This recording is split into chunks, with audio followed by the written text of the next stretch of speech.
মানুষ দেখলেন দেশের প্রধানমন্ত্রী মাননীয় নরেন্দ্র মোদীজি এসেছিলেন ব্রিগেডে, তিনি দুর্নীতি নিয়ে অনেক কথা বললেন, প্রধানমন্ত্রীজিকে সম্মান করি। কিন্তু মাননীয় প্রধানমন্ত্রীজি আপনি দুর্নীতি নিয়ে কথা বলছেন, আর আপনার দলের দুর্গাপুর পশ্চিমের বিধায়ক লক্ষণ ঘোরে একটা আপাতমস্ত দুর্নীতিগ্রস্ত চোর, তাকে নিয়ে কেন কিছু বলছেন না? তিনি লক্ষণ ঘোরে তো দুর্নীতিগ্রস্ত। লক্ষণ ঘোরের সন্তানরা কীভাবে ডিএসপি, ইসিএল আর অন্য একটা কেন্দ্র সংস্থায় চাকরি পায়, এই জবাব তো দিতে হবে মাননীয় প্রধানমন্ত্রীজি আপনাকেও। মাননীয় প্রধানমন্ত্রীজি আপনাকে জবাবটা দিতে হবে যে লক্ষণ ঘোরো এই বিড়লা ম্যানেজমেন্টের কাছে 8 লাখ টাকা নিয়ে আমাদের আন্দোলন ভাঙার চেষ্টা কেন করছে। একই সঙ্গে বলি, বিড়লা ম্যানেজমেন্টের প্রথমে তো নরেন্দ্র মোদী, অমিত শাহ, নীতিন নবীন, সমীর ভট্টাচার্য, শুভেন্দু অধিকারী, সুকান্ত মজুমদার সহ কেন্দ্রীয় রাজ্যের নেতৃত্বরা যেভাবে আমাকে পুনরায় নির্বাচিত করেছেন তা আমার পক্ষে ধন্যবাদ। আমাকে যে দায়িত্ব দিয়েছেন এবং বিশ্বাস রেখেছেন, ভরসা রেখেছেন, তার মর্যাদা আমি রাখব।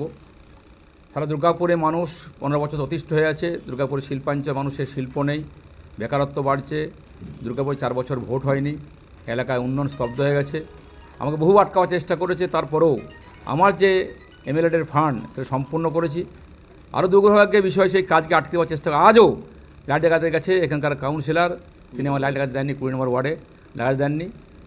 অর্থাৎ ওরা চায় না উন্নয়ন হোক, চায় দুর্গাপুর ডেভেলপমেন্ট হোক, চায় না। কিন্তু দুর্গাপুরে মানুষ পুরোপুরি তৈরি।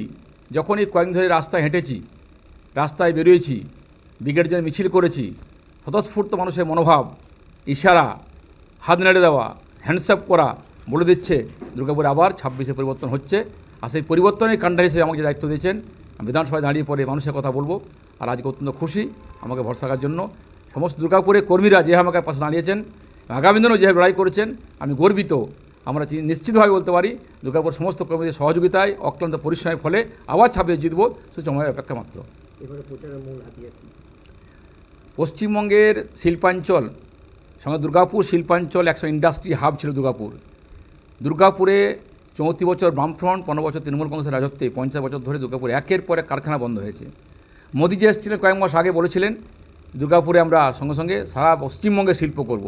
আর অর্থমন্ত্রী ঘোষণা করেছেন দুর্গাপুরে ইন্ডাস্ট্রি হাব বানাবেন। দুর্গাপুরে মানুষ আবার আশায় ভরসায় বুক বেঁধেছে।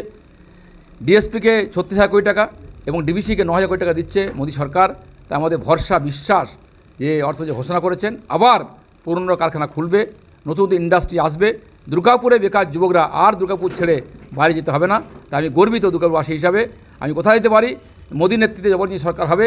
আর সরকারের প্রথম যে কাজ, শিল্পাঞ্চল দুর্গাপুর আবার শিল্পে ফিরিয়ে আনা, শিল্প তৈরি করা, কর্মসংস্থার ব্যবস্থা করা, এই কাজ নিয়ে মানুষের বার্তা নিয়ে আমি এলাকায় পৌঁছাবো।